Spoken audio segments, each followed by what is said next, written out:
How's it going? Today I am talking about how to know what corral you're in when you get your event information for your Run Disney race. This is Running to the Castle, a podcast for injury-prone Run Disney runners on a journey to running magical miles. Join me, Dr. Allie, as I share the secrets I've gathered as a runner, doctor of physical therapy, and coach. You'll learn the exact ways I get my clients to the castle strong without feeling broken or held together with KT tape as they cross the finish line. At the time of recording this, it is Princess Half Marathon Weekend week. It is the week leading up to that race weekend. So if you're listening to this in real time, you are gearing up to go to Disney World. It also means that you just got your Run Disney event information in your email. It included your bib number. If you haven't gotten that information yet, go ahead and look in your email, look in your inbox, check your spam, because Run Disney sends out the event guide information with your bib number and the expo information leading up to race day. They usually drop it the Monday before the race, maybe sooner if the race starts earlier. So marathon weekend, I think it came out earlier than Monday, but for Princess Weekend, I know it came out on Monday. Okay, so how do you figure out your corral based on your bib number? And I'm here to tell you the disappointing information that you don't. So you could guess. There is some information out there. People will post like, oh, I got bib number 679 for the half marathon and I was in corral B. It doesn't necessarily correlate completely. So here's the way I understand it works. And if I'm wrong, please somebody send me an email and correct me. But I'm pretty sure based on the information I have that this is how it goes. So now they have done away with the athletes with disabilities being solely in Corral A. They used to do that. They discontinued that this year. And so people in Corral A have proof of time that they are going to finish the event fast. So for proof of time, you definitely need it, or if you don't definitely need it. You do not, let me rephrase this, you never need a proof of time. You can submit proof of time. That's the better way of saying this. You can submit proof of time for the longer distance races. So 10K, 10 miler, half marathon, and full marathon. You don't need to submit proof of time for the 5K because that is an untimed event.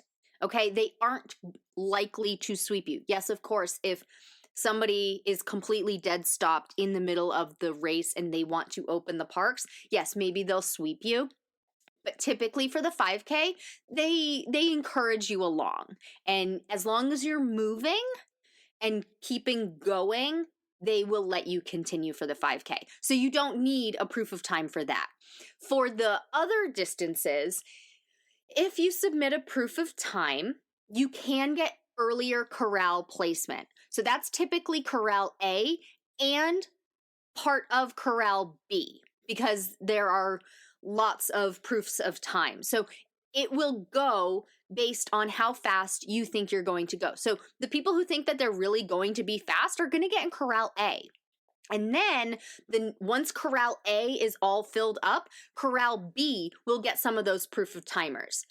Also in Corral B are going to be Club Run Disney runners. They get a guaranteed corral placement based on their Run Disney level, the Club Run Disney level. So I have a client right now who's guaranteed Corral B based on her Club Run Disney category. I don't know what level she is, but I do know that she's guaranteed B placement every time. And we talk about this because I work with injury-prone runners and those who are struggling with an injury. Maybe you've never been injury-prone before, but something happened during your race training.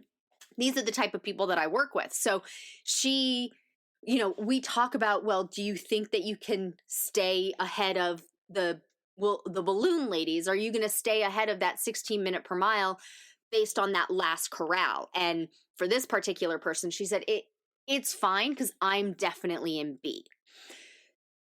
After that, it's just kind of random placement from my understanding.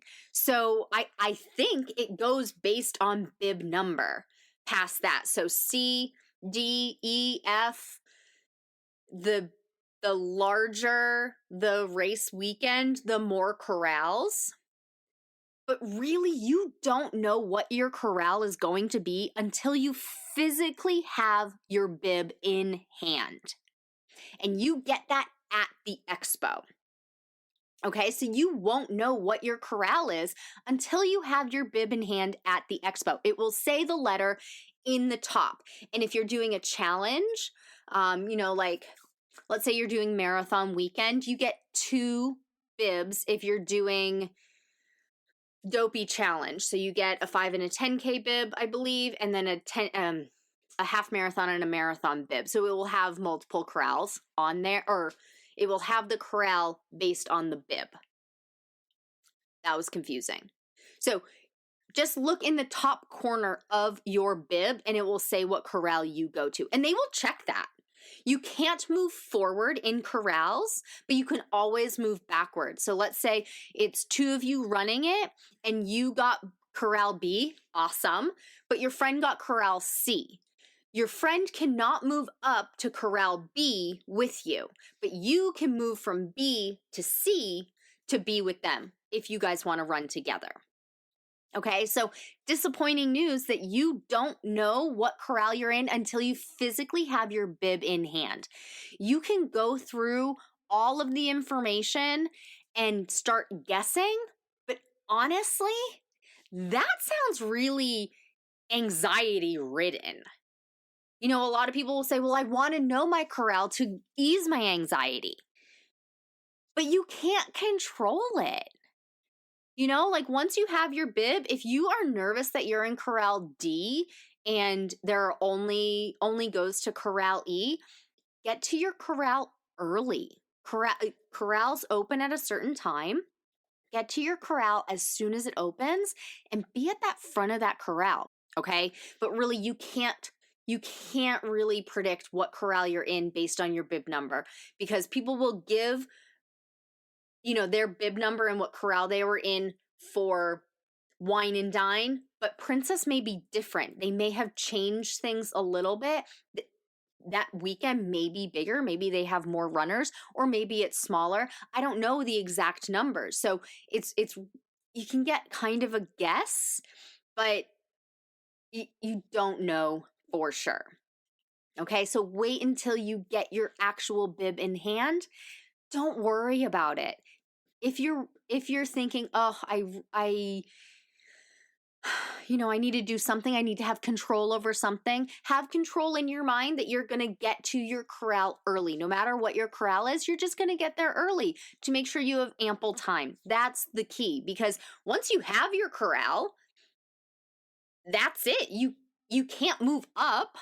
So let's use this as I'm just going to get there early, and that's where I'm getting my control and controlling my anxiety from. Okay? As always, thank you so much for listening, or if you're watching on YouTube, thank you so much. If this information has been helpful, please leave a review. I would love to read those reviews, see what you're saying, what you're wanting to hear more about. And of course, if you didn't find this helpful, you can also leave a review about that. I'm not just looking for 5-star reviews here.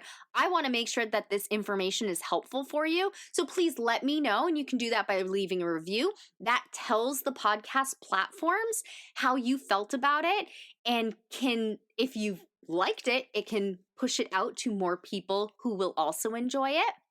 You can always find me on Instagram. I am at runDisneyDPT. I am the runDisney Doctor of Physical Therapy, Dr. Allie Marty. You can also check out my website, dralliept.com. Talk to you soon.